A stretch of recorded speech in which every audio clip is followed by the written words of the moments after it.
This episode of the podcast is sponsored by Anchor. Anchor is a free website that allows you to host and distribute your podcast for free. The creation tools on the website allow you to record and edit your podcast right from your phone or computer. It also helps you to distribute your podcast for you so it can be heard on multiple platforms such as Spotify, Apple, and many more. You can also make money from your podcast with no minimum listenership through sponsors. It's everything you need to make a podcast one place. So what are you waiting for? Download the free Anchor app or go to anchor.fm to get started. And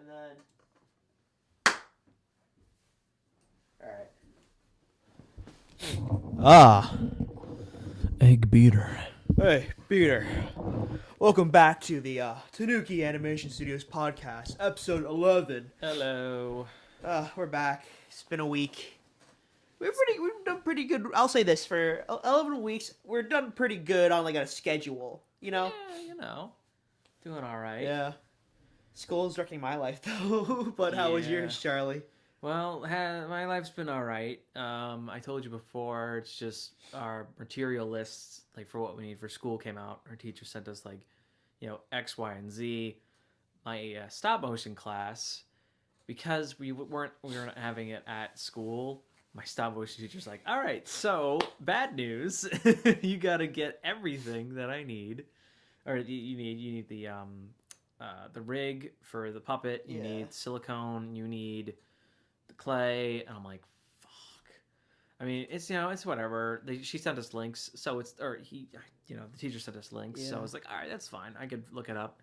And I downloaded the books, so it's whatever. Yeah, that's what I was going to ask, like how much is it going to really cost realistically, you know? Well, Davis, what the great thing is about being online is that I can just download the PDFs of the textbooks. Well, I've always done that, like, for schoolwork, though. Like, textbooks is the thing that, like, costs, like, so much money, and, like, it's not worth it. No, not at all. Yeah.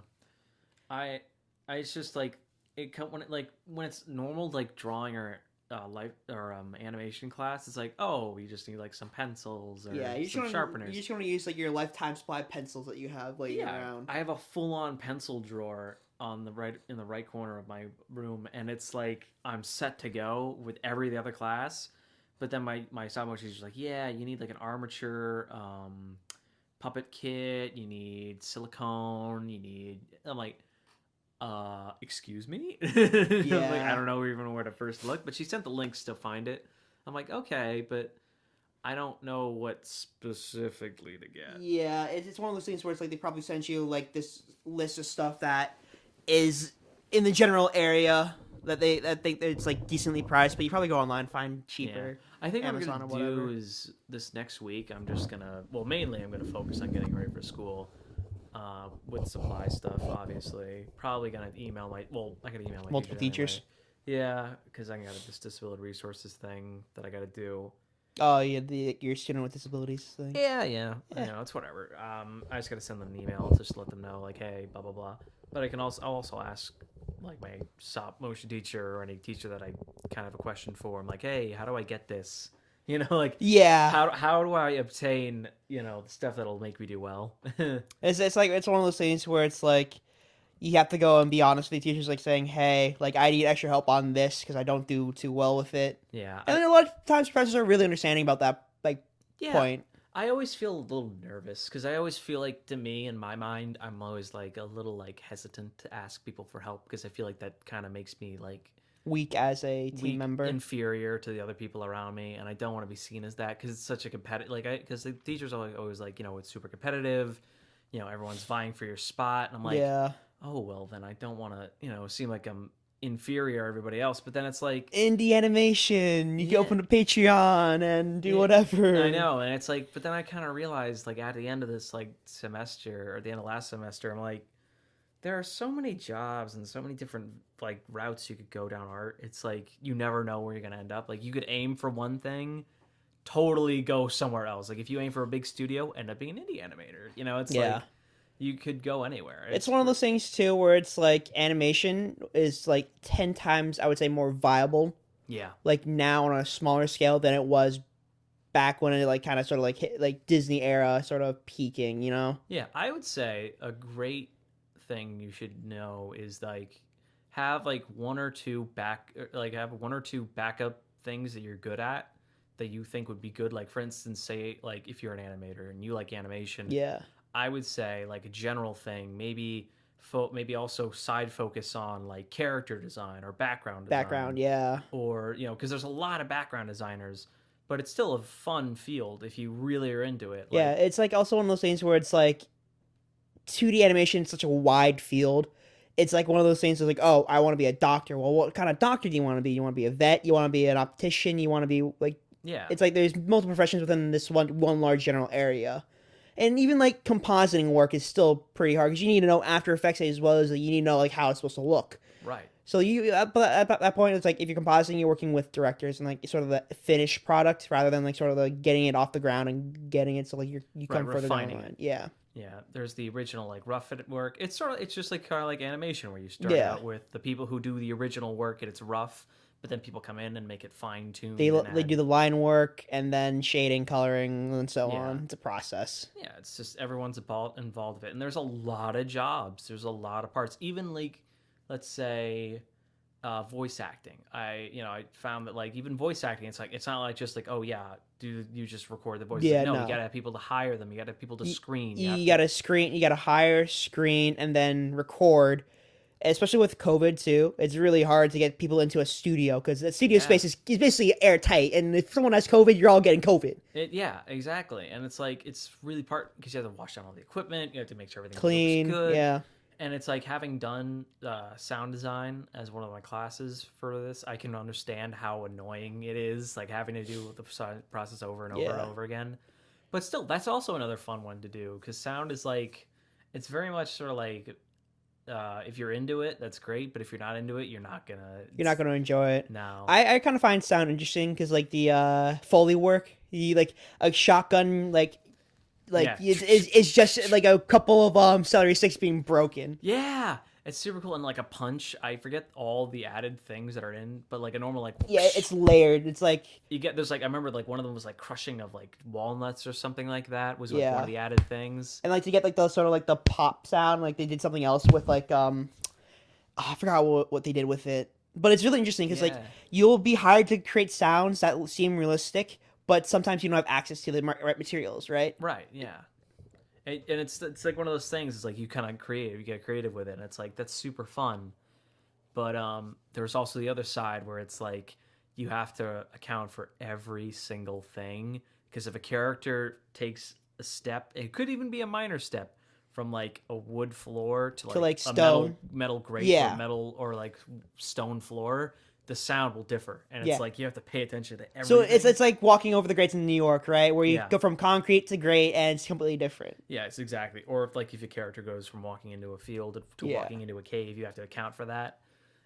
Also, they might want some ambient sounds, like ambient water, noise, dripping, water, or just like a little music in the back. The more stuff I think you add, the better. Yeah, it's one of those things where it's like you don't want to be sensory overload, but you want to put enough in that seems realistic. Yeah. So like when I did some stuff, I was like, okay, choose things in the room that seem the most important. So like definitely like a background noise for a room is really important because if you're doing like ADR at the end of re-recording lines, you need to have that sort of room profile to like kind of like have in the background, or then it just sounds too clean. Yes. If you record, if your scene is set in like a chapel or some big area, you have to go to that area. For instance, like like a chapel. If the scene's in a chapel, just go to a chapel or go to a large area. And you don't have to sit there for like hours and hours to record like sound. You just go there for like 2 minutes and then you just repeat that on loop. Yeah, I mean, if it works, it works. It's perfect.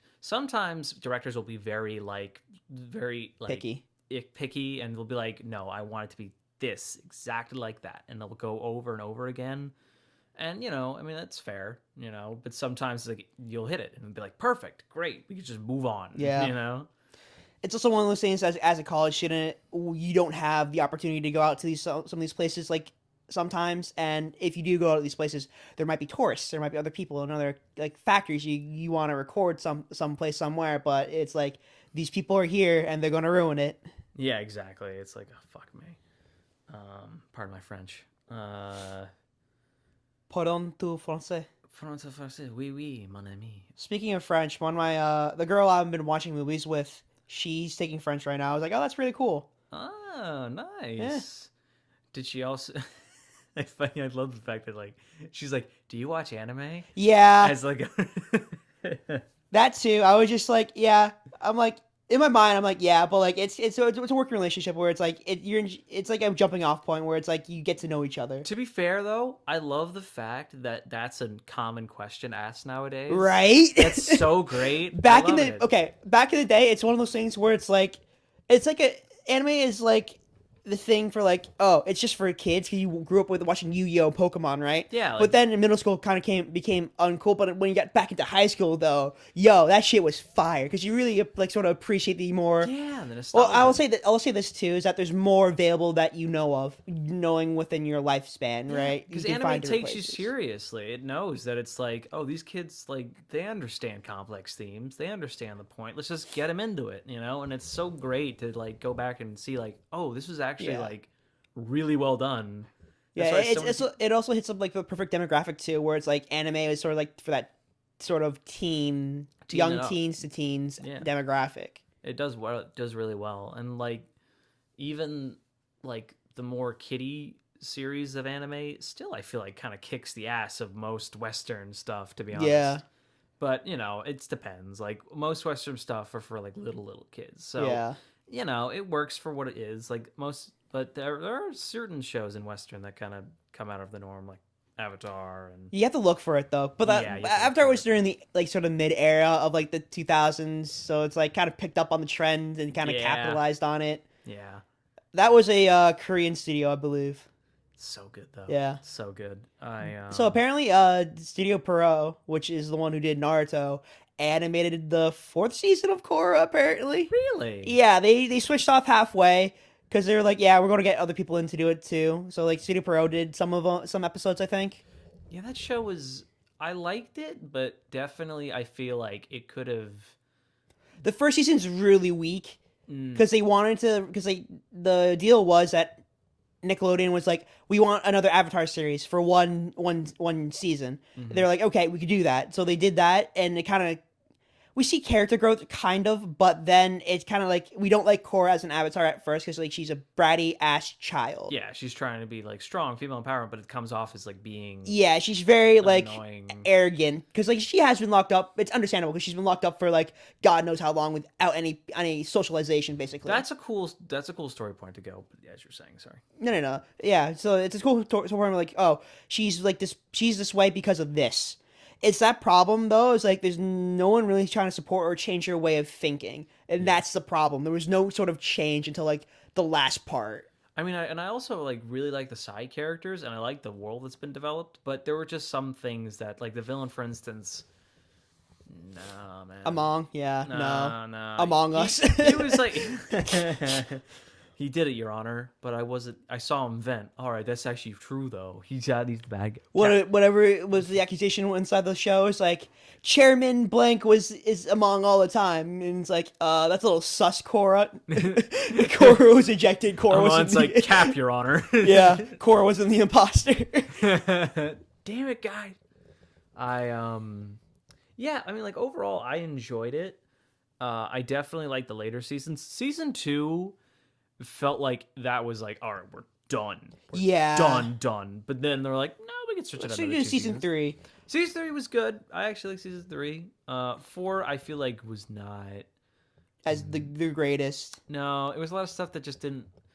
Ranking wise, I'll say this: 3, 2, 4, 1 is probably my list of how to rank them. Yeah, I would say 1 might be better than 4. I will say 4 starts off really well because it's like Cora's been gone for a while. Yeah. And she's like, no one knows where she is. And it's just kind of going through this personal thing of like, you know, I fucking lost or I almost lost, Yeah. but, you know, I'm not as great as I used to be. And, you know, as an avatar, like, who am I? You know, I failed all these countless times almost. Like, I've Yeah. lost so many times while like Aang has won like every single one. It's like that mentality. It's But like, she doesn't know her failures, and that's why I think what you call it, Juan, the first Avatar, what did really well is like you're the Avatar because of there needs to be a balance because of my mistake, you know. yeah. It's also kind of the shitty fact that it's his mistake, but like it's understandable. It's like you need to like kind of keep the balance because we as sort of like this sort of entity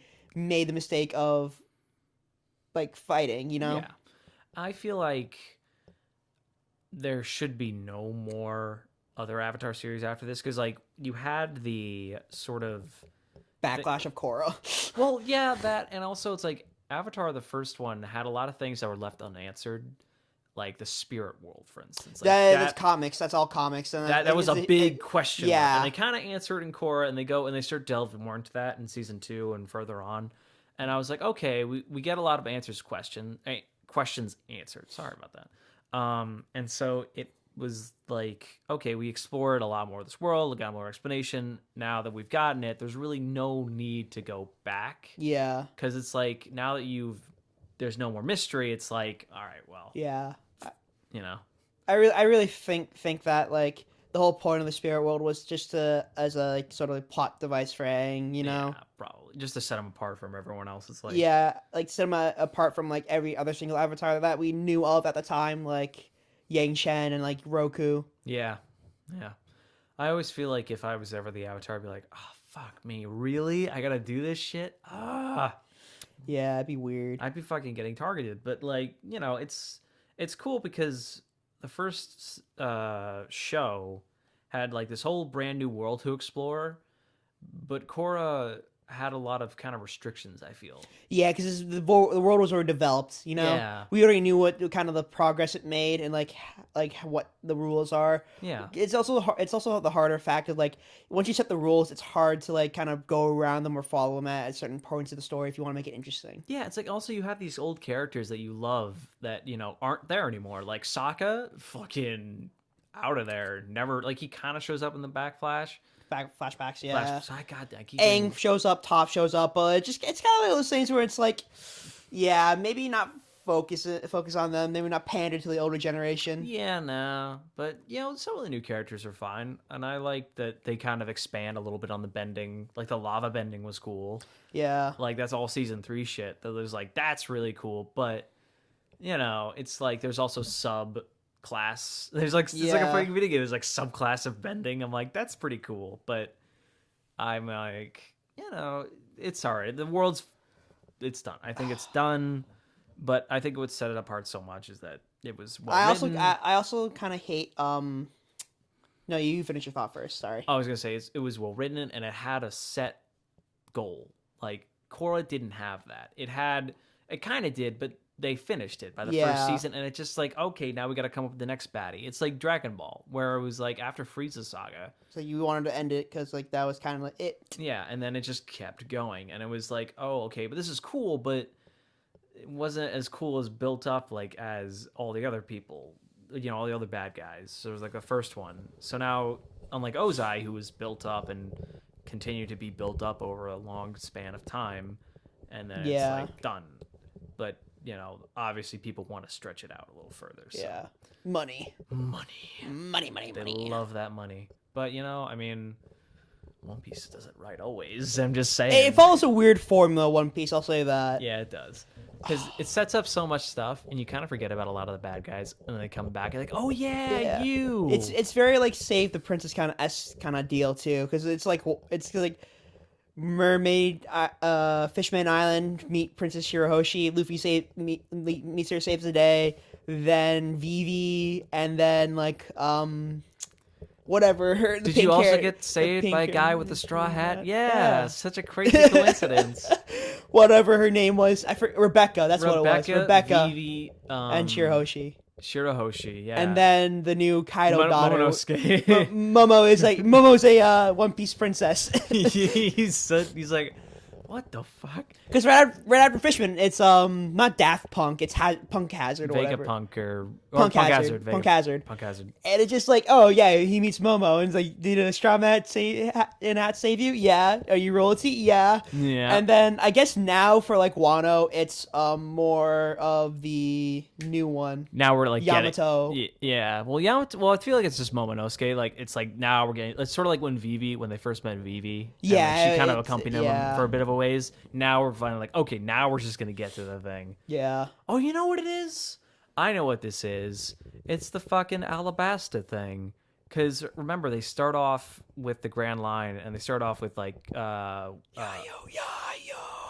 dreaming, don't give it up, Luffy. Dreaming, don't give it up, Zoro. Dreaming, don't give it up, not me. Don't give it all. Here's out the story. It's out. We're just fanning out here. Yeah. Guys. Sorry about that. We're just geeking out real hard. But yeah, so I'm seeing a lot of similarities. Not to say that it's a bad thing, but I'm seeing a lot of similarities between the whole Alabasta thing from like the arc when they enter the Grand Line to Alabasta. I'm seeing a very big similarity where like they meet royalty and they go through a couple of middle the middle sections and then leading up to the big one. Ben. And then there's the big one. So it's like Alabasta was the big one.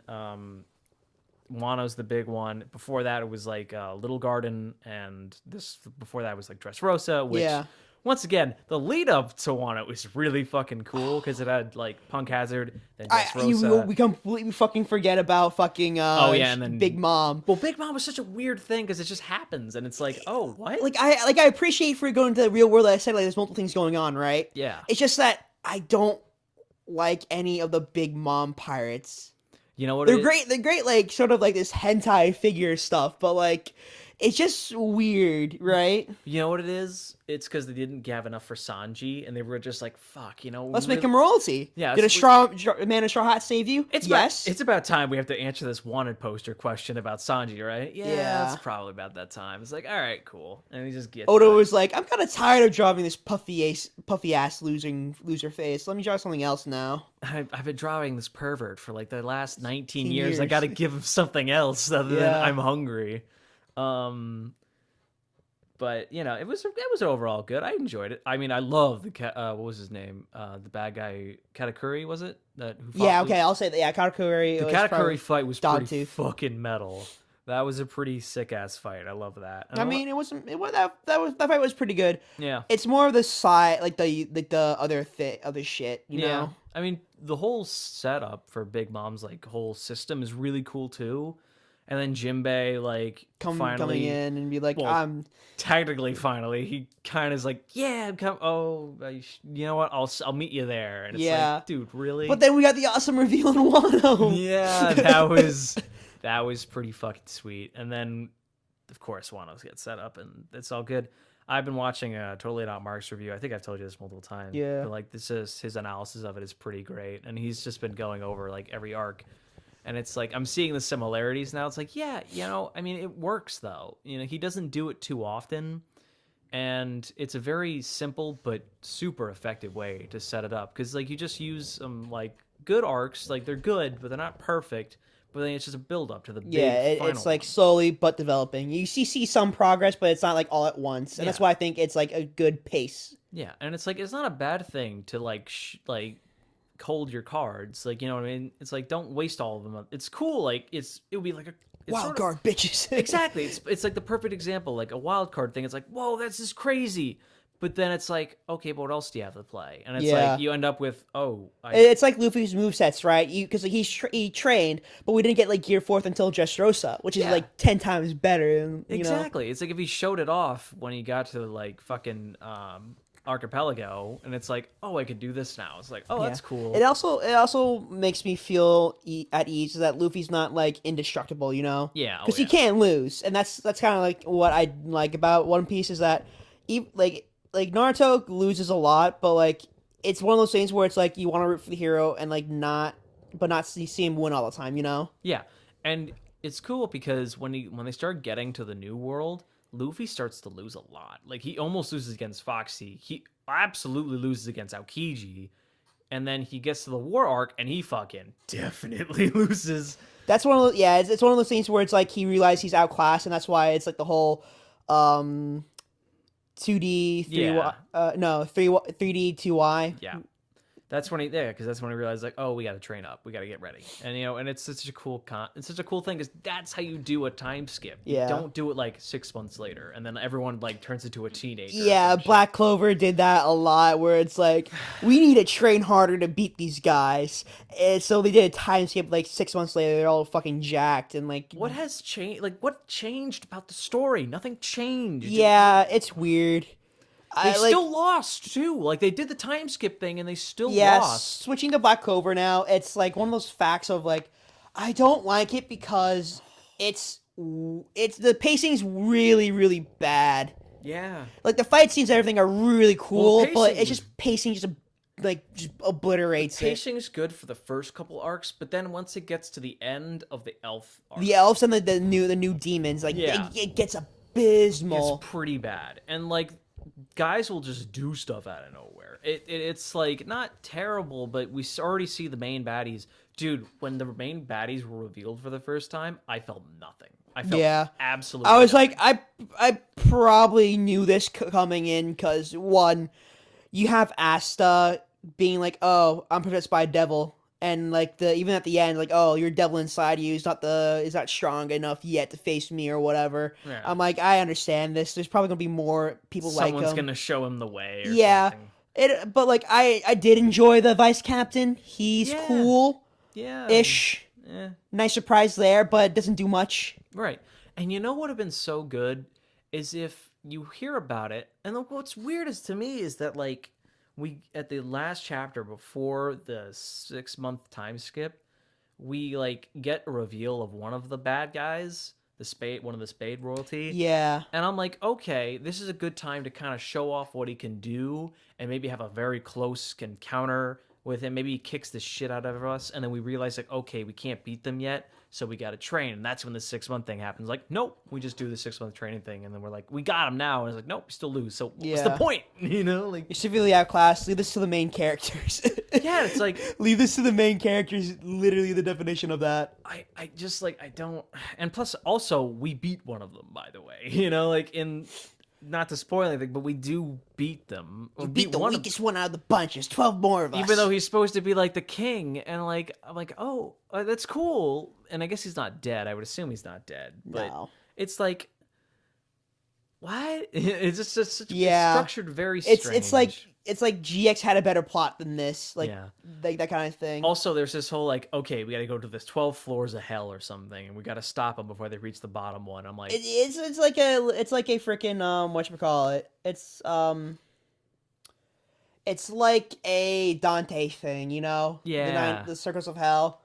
But I really hope they just kind of do it already. It's really build up for a lot of nothing. yeah, and it's like. I like the concept, but they really should have just... I mean, that's the whole thing. Black Clover moves fast. That's the whole point. It's like, we got to move in. We're just going to do the fights. We're going to make it cool. That's fine.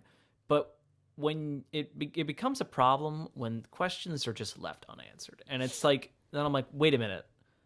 What about that? And like, yeah, it's not like you have to wrap it up now, but just acknowledge it later on. Yeah, when I stop and think about something in a series that's supposed to be like fast move, go now, quick, that becomes a problem. Yeah, that becomes a major problem. Because the point of the pacedness of it is supposed to throw you off of like the major plot holes that it holds. And like you're not supposed to care, but then I'm like, but when characters start like trying to come up with plans and stuff. And they're like, oh, yeah, we'll just do this. I'm like, but wait, didn't he say that he can do this? So that wouldn't make sense. But it's like, no, we're just going to do it. I'm like, yeah. Okay. I think the mangaka needs a new editor. I really think it's the editor's problem at this point. I don't know, man. I'm okay with it. I'm still going to read it. You know, it's still entertaining. But it's just... Oh yeah, and the elves show up again. The elves are like, again. Oh, we're okay. It's like, yeah, we live in this like weird little like mini territory between this kingdom and this kingdom. We're in a mana zone that never was mentioned. I mean, it was mentioned. The mana zones were mentioned, but it was like, I really think they're so forgettable that we don't even know what happened to them at the end of their arc. Dude, I didn't know. I thought they were like. I thought they passed on to the next life. That's what I thought. Dude, I thought they were like they were like in a prison or something, or like put away. No, they just left. I'm like, they can do that, even though they killed like a lot of people. Exactly. It's like one of those things where it's like, I understand they were like kind of coerced into like this sort of demon thing, but then again, they did like do a lot of damage. And one, I do not remember if any of the elves left the host bodies. Yeah. So there were like some big questions right now. Well, like, also by the end of the elf arc, they just like made bodies. Like, they made bodies for the elves at one point, like artificial bodies for like the two like higher up guys. Yeah. And I was like, you couldn't do that for everybody else, though? That's my Yeah. question. It's like, if you have that technology, why not just mass produce an army of like those, like homunculi? Just make a Yeah. bunch of homunculi and just, take them over. And it's like, oh, you're good, and just make backups. I mean, they did it in Fate. Why can't these people do it? Yeah. Fucking magicians this, magicians that. Fucking Fate magicians have more fucking credit than these kids. Right. It's so weird, but among anything, I like Black Clover still. I mean, the fight between Asta and Captain Yami versus like the one of the demon Yeah, royalty, the demon crown that guy. was pretty cool. That was really cool, but it was, and it shows where Asta, but I feel like that should have been before the time skip. Yeah, it's one of those things like after a time skip, you want to show that he's grown. It doesn't help that you keep knocking him down. No. As like a writing aspect. I mean, like I've heard this saying once. It's like you can have your character go through anything, and I mean anything. But as long as it's a happy ending in the end, people won't really mind it as much. I mean, you say that, but then again, Domestic Girlfriend had a fucking shit show of an ending, and it was fucking terrible how the community reacted to it. Oh, was it like bad, or was it like? Okay, so at the end, it kind of so the main character becomes a fully fledged writer, and he's pretty successful, right? Yeah. But the one guy, a reporter, tries to like fucking screw him over. It's like, oh, you dated your high school teacher. It happened like 10 years ago. Right. And it's like, oh, I'm gonna take you down with this. I'm just like, why bother? And he gets his comeuppance in the end, where like he gets fired from his job because like the editor of the paper's like, we don't do research or scoops like this. You're fired. And I was happy about that. Yeah. It's one of those things where it's like, he fucks the sister, and has a kid. Huh? So basically, inside the series, right? There's two girls that he likes. Uh-huh. They're both sisters. Okay. So he basically knocks up the younger sister. Okay. While the older sister's in a coma from protecting him against from a stab wound or whatever. Okay. It's one of those stories. It's like, I understand you want to set him up with the older sister, but you already did this with the younger sister. It's like you kind of screw over your audience, but like I understand that you wanted to have it on. Am I like reasoning is like, I don't care. That's fine. It's your story. I would have written it differently. Right. Okay. I mean, yeah, if it's the author's original vision, I guess you can't really complain too much about like interference because it's like it's his own crazy or her crazy idea.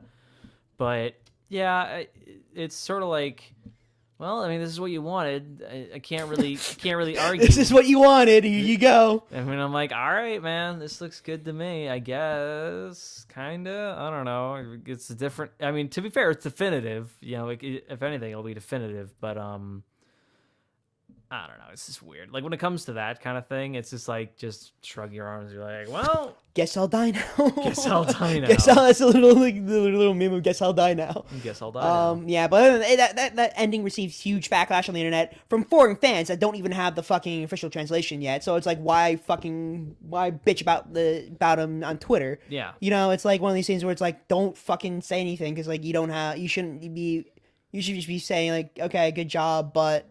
If anything, you should be fucking getting pissed at the people who haven't finished the story yet. Hunter x Hunter.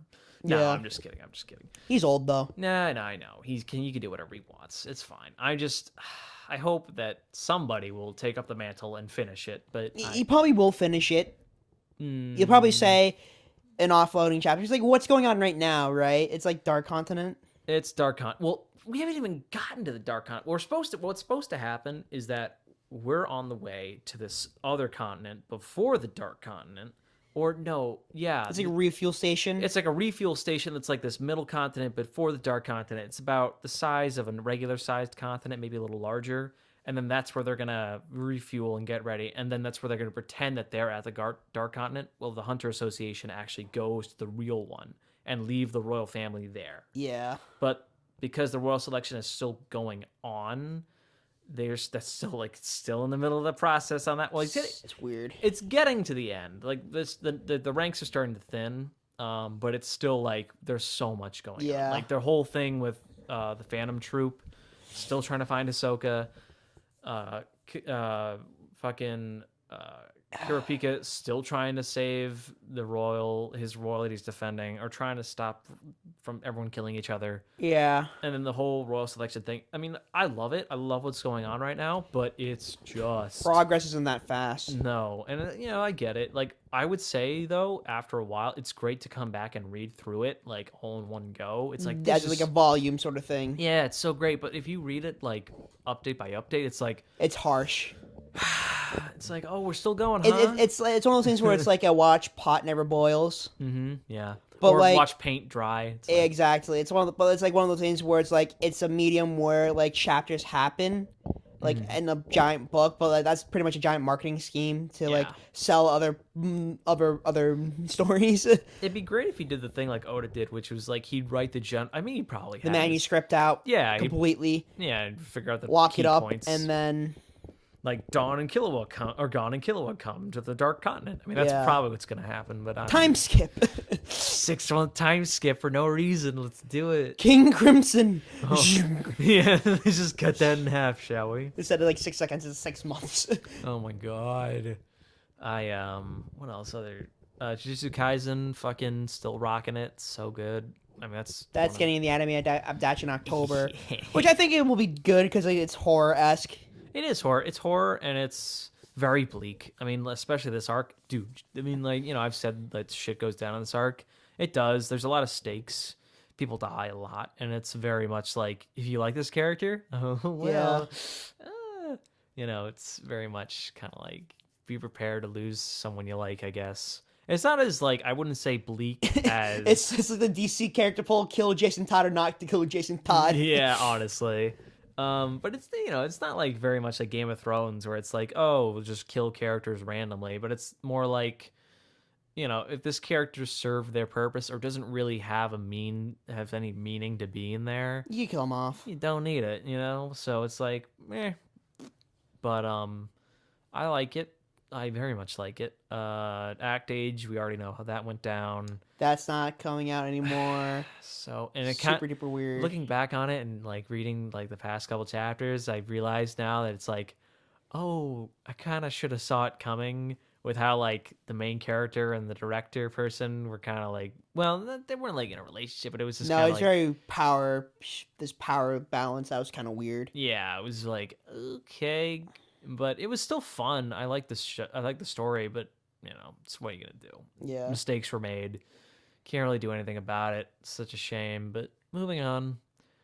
Blue Lock, I've told you about that one. Yeah, soccer. Yeah, so good. I was trying to read another soccer manga, and it was like, it wasn't Captain Tsubasa.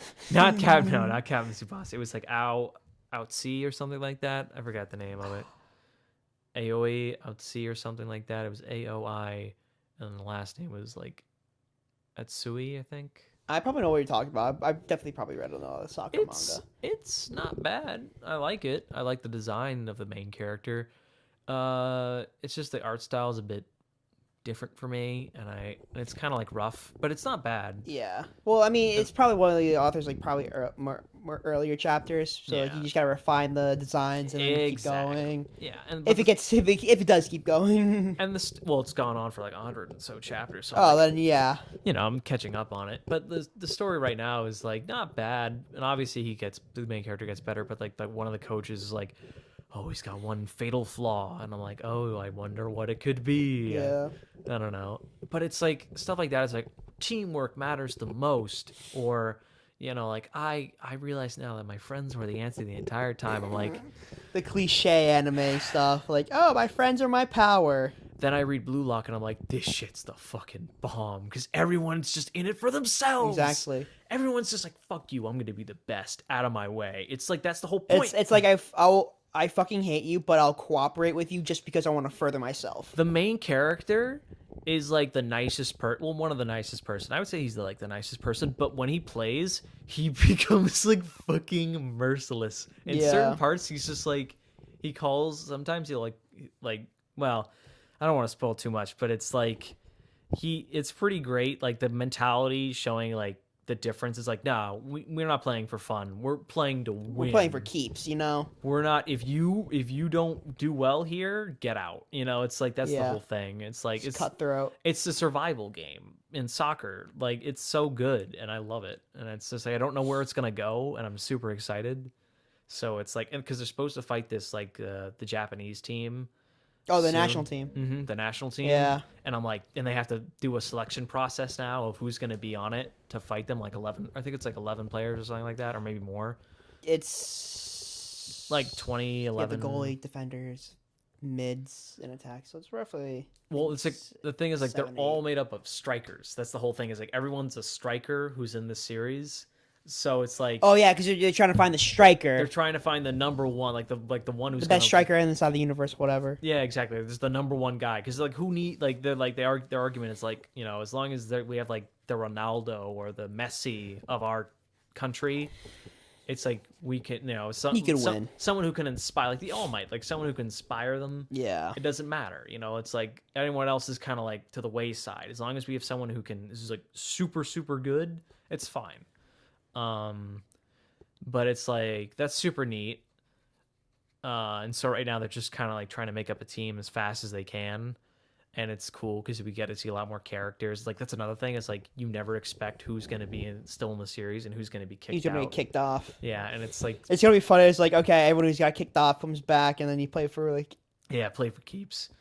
There was one thing where one popular character almost got kicked off, but he is like doing a wild card thing. It's really cool. Like there's just a lot of stuff that's like you're not expecting. And the main character like kind of has like a lot of ups and downs. Yeah. Like he does well in some parts, like at the top of the hill. Other times he's like back down. Yeah. And that's the cool thing. Is like he's not always the underdog. He's not always like getting shit on, but he's not always like the top of the top. He's not like No. he's not like the Kaiba like no. S kind of person. No, exactly. I mean, he's not strong. Well, he's not incredibly strong, but he's not incredibly weak. So it's like it's cool to have that sort of thing, and like everyone, it's nice because I also found out that he's like sort of the most normal guy among everyone else because everyone's like, oh, I'm descendant from like a ninja family, or I'm like descendant, or like it's My like, clan. Yeah, exactly. Or like I was used to be a top like all-star back when I was in middle school or something like that. And he's just like, yeah, man, I played for fun with my friends on like a normal team, and he's like, I just wanted to win. And that's the whole what it comes down to is like, do you want to win? Yeah. Yes. Okay, let's go. And it's like that's super cool. But yeah, so it kind of sets him apart from everybody. He's just like, I'm just a dude who likes soccer or like football. I just like soccer, dude. I like soccer, dude. What do you want from me, bro? Let's fucking go. But yeah, the art style is drawn by the guy who did Dolly Dolly Kill Kill or Dolly Kill Kill. I forget the name of it. It's a really cool art style, like very big expressions, fun like caricatures, and sort of like people have this like black aura on them or something like that when they have a really intense like scene of a close up or something like that. So it's really cool. I would give it a shout out. I'd shout it out. It's like we're already at 100 chapters, so I'm like, yeah, it's doing well. Like from just like 100 chapters alone, like I think that does really well as like a basic standard of like how successful something is. Yeah, definitely. If you can reach 100 chapters, that's a big goal. I mean, that's a huge step. Yeah, even just reaching 12 chapters, doing a 12 chapter miniseries is still pretty big. Yeah, I mean, Undead Unluck is pretty much, I think, almost at the end. Yeah, and that's like what 30 something. Yeah, and it did pretty well. Yeah, it did pretty well. One thing I was severely disappointed in was fucking Bone Collection. Oh my god. That was because it was 12 chapters. He rushed a lot, and even the ending was kind of rushed too. There was one series. It was with a guy who was like undead, trying to find the parts of his wife who was in a coffin on his back or something like that, and he like had to go around the world trying to find ingredients to revive his dead wife. Oh, like Coffin Princess or whatever. I forget the name of it. It was super cool, super great style. But it only had like 15 chapters and it ended. And it was like they had this whole big setup. And at the end of the last chapter, they showed like this long like panel of like them, like all the characters like running through and seeing like all the bad guys that they would have fought. And it was like super cool looking. And I was like, why? Why? Authors no like, fuck you, no. And they're like, why did no one else like this as much as me? And yeah, like, nah. I'll say this: if you want to support an anime studio or a mangaka, buy their doujins, buy the Blu-rays, buy the merchandise, because that's how it feeds you. Don't invest in streaming services. Like I'll say this at all. Netflix, I'll say, it has like some sort of buy where they put money to produce something, which is fine. Other times they'll just buy the streaming license. I'll say this: if you want to support them, Blu-rays, Dojins, anime merch, and that's it. Do not support streaming services whatsoever. They just take your money and put it towards servers. I just wish there was a way to help sort of convey to the people like how much like someone loves. Like, I guess there's a YouTube comments or there's YouTube comments and like there's Patreon too. Like if Studio opens a Patreon where it's like either you want to you help fund something, like here you go, like $5. Yeah, because it's like so many times like people will come out with something and they won't know if people like it or not. And it's like they're unsure, and they're like, "Oh, I'm gonna bring it down." And but without hearing out the people who enjoy it, it's like, "No, it's just great." But lost in communication. That could happen, and it sucks. And certain that happens to certain series. Like, what other series got cut short that I really liked? That I was really super excited for. There were a bunch of others. Oh, there was the Zip Man. Dr. Zip, or was like the Mecha one? Oh, yeah, Zip Man. Zip Man, yeah, that was a good one. I enjoyed that. That was a really cool style and It was kind of a disappointing ending though, because like you didn't really know like the bad guy sort of like shtick at the end. It was kind of like, I'm just evil just for the fun of it. I'm just smart and evil. I'm just evil cause I can be. Ha ha ha. I'm just improving the economy. I'm bad. Can I be? I'm just improving the economy. Christ. I wish that was one of the anime villains. Top 10 anime villains. The Onceler. Yes. I'll say this though. For an adaptation of a Dr. Seuss book, it was pretty well done in what it wanted to get across. The art style wasn't terrible. No, it was fairly like for like a 3D Dr. Seuss, it was still pretty good. Even the message, like, it still is the same. It was like, oh, you shouldn't cut down trees. You should just, you should like sort of But Mr. Beast achieved that same goal with like one video. Yeah. They didn't have to sing a stupid song about economy, but it's whatever. You're right though. I mean, as long as the message get across, but I feel like it's like, I don't know, if you cloud the core message with a bunch of fluff, you lose sight of it. You lose what you try to set out in the first place. Yeah. And it's one of the hard things to do is like for like television movies, you have to buff it out to like that certain movie point, Yeah, you got to add little stuff that the kids would like and be like, oh, there's a chase scene. Oh, yeah, minions. Or it's like a fart scene. Ah, ha, ha. Very funny, very cute. Ha, ha, ha. Cap, Your Honor. It's just very much just, it's just fluff. Kids like it, so it's fine. Yeah, it's a market. It's hard. But then you got shit like Kung Fu Panda 2, which takes the game to a whole new level. I'll say this, DreamWorks comes out with some pretty good bops. Yeah, like, man. Every once in a while. Like, the good first movies, like Kung Fu Panda and, like, How to Train Your Dragon were really good. Oh, yeah. It's just a sequel sometimes fell flat. The first two, really good. Both for How to Train Your Dragon and Kung Fu Panda. The third one, it was not very good. I mean, it was okay, but it was not very good. It's like, I really don't think that DreamWorks is a bad storytelling like thing. You know what it is? They ran out of ideas for the third one. Because you know why? Because they milked it, just like Korra. Exactly. It's like they milk it. They got nothing else. They played their hand. And they have nothing else. It's like, oh, okay. Yeah, it basically is like Yu-Gi-Oh! Where it's like they spend the entire hand to just put up like two monsters in the field and just like, for like, was that worth it? For DreamWorks, it was just like, okay, for How to Train Your Dragon? It was just like, okay, what's the thing? Okay, man is bad. Okay, great. What about for the second one? Man and dragon are bad. Okay, what about for the third one? Part 2, man and dragon are bad. And also, your friend leaves you? And it's like, no. Yeah. No. And for Kung Fu Panda, it was like... I'll say this. Finding your place. Second one was... No, first one was...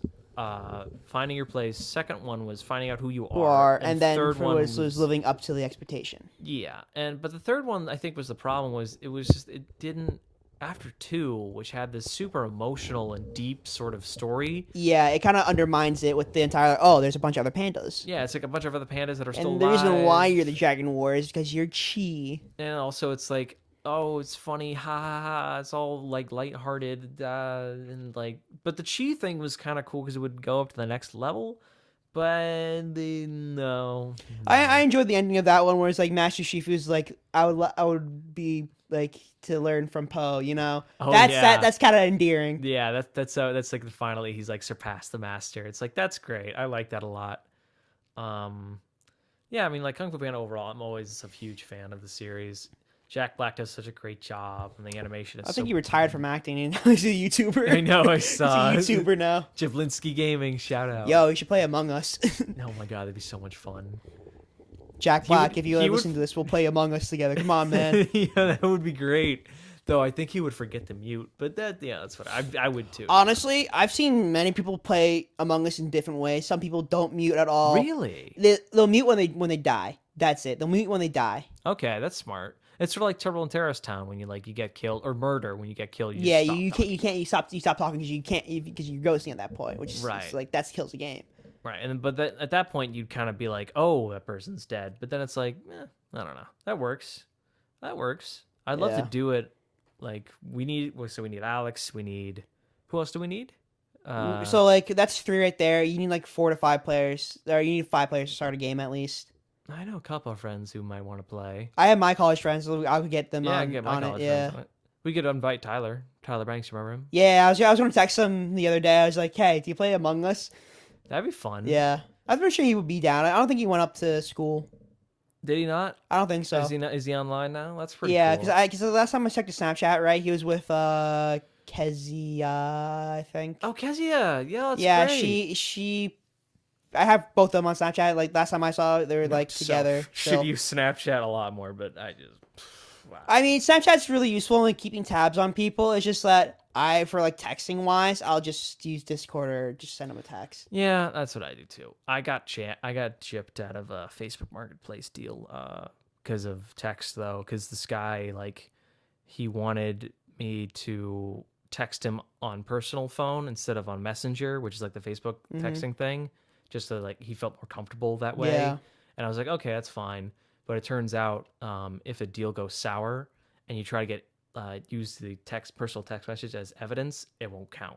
So I was like, because when the package went missing and the guy asked for a refund, I was like, wait, what? And this is super sketch. So Yeah. I looked it up and I was like, oh, god damn it, And so I felt like I got tricked, but turns out it just got lost in Manhattan. And so it all resolved peacefully. The mail system's atrocious in this. I don't know. It's atrocious. It's They just- aren't smart at all. They literally follow the label, even though like if it's like it is like if there's just like the same zip code, same everything, but just like one like you didn't forget to put a space between like your street name or whatever, Yeah. they'll just send it back to the sender. They're really stupid. I really hate the United States Postal Service. I used UPS. I don't know what happened there. Well, what's weird is that the guy changed the shipping address mid delivery. But See, that's sus. because like he said that, oh, we got the apartment number wrong or something like that. I was like, I remember pretty specifically I did the exact apartment number you said, but okay, whatever. And so, I have no idea because it never got delivered to him apparently.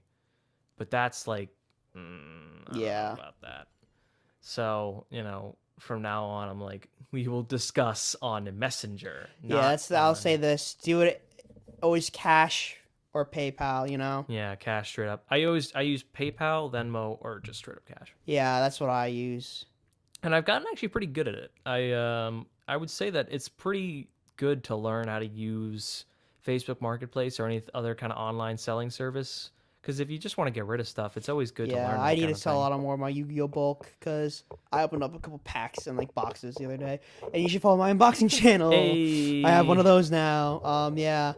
So I did like 2 box opening of like these like the larger sets for Yu-Gi-Oh, and I got a bunch of comments I don't need anymore. So if you want to buy them off me or like if someone else wants to buy Give me off your me, box, Davis. Give me your box. like I'll literally give it for you $10, and that's way below market price for a lot of the stuff. What was I gonna say?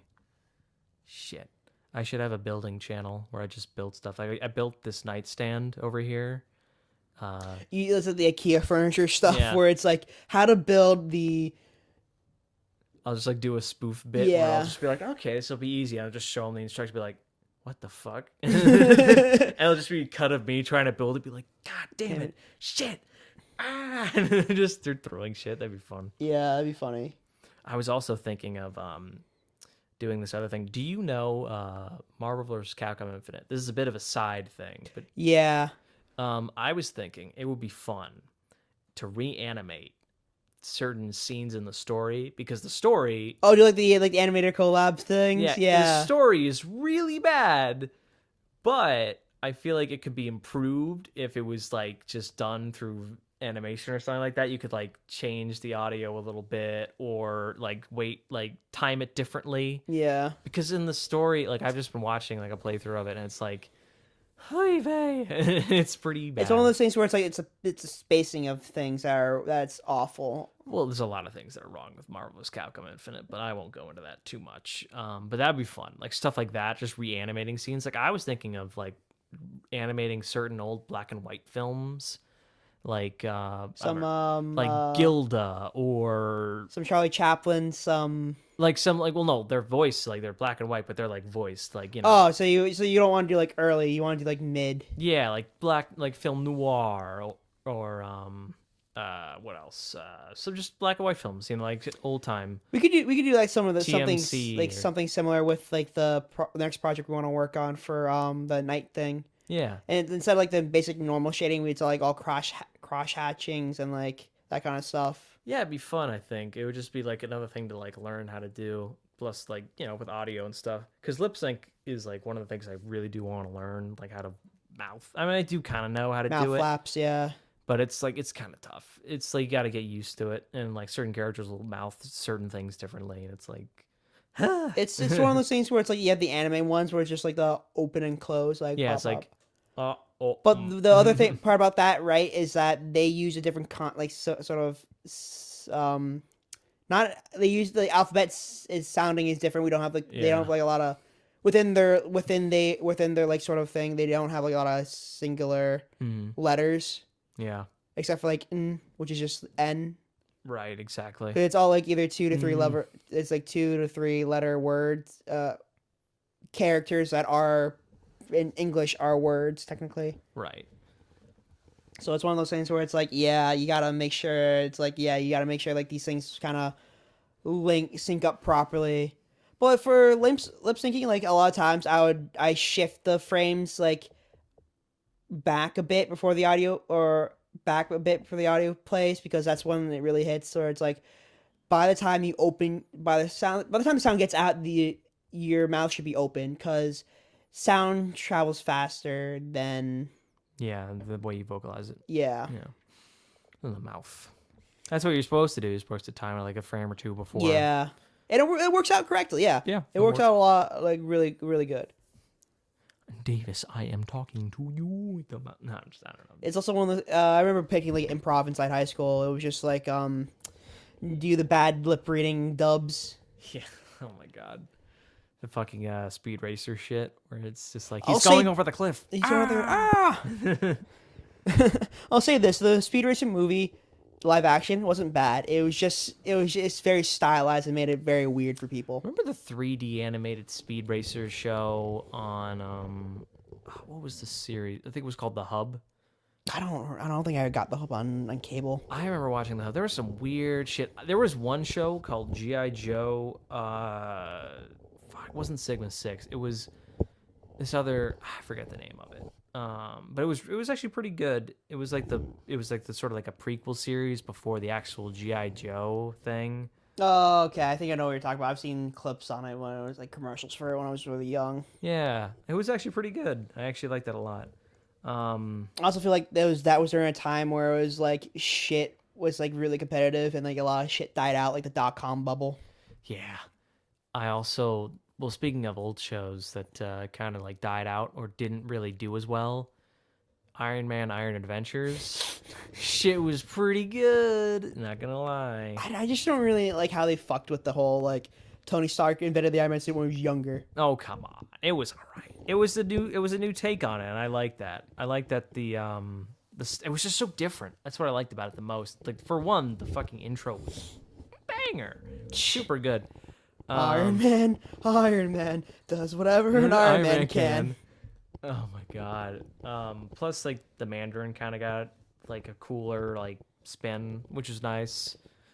But Okay, I'll give you that. It's better than the Sean Kingsley.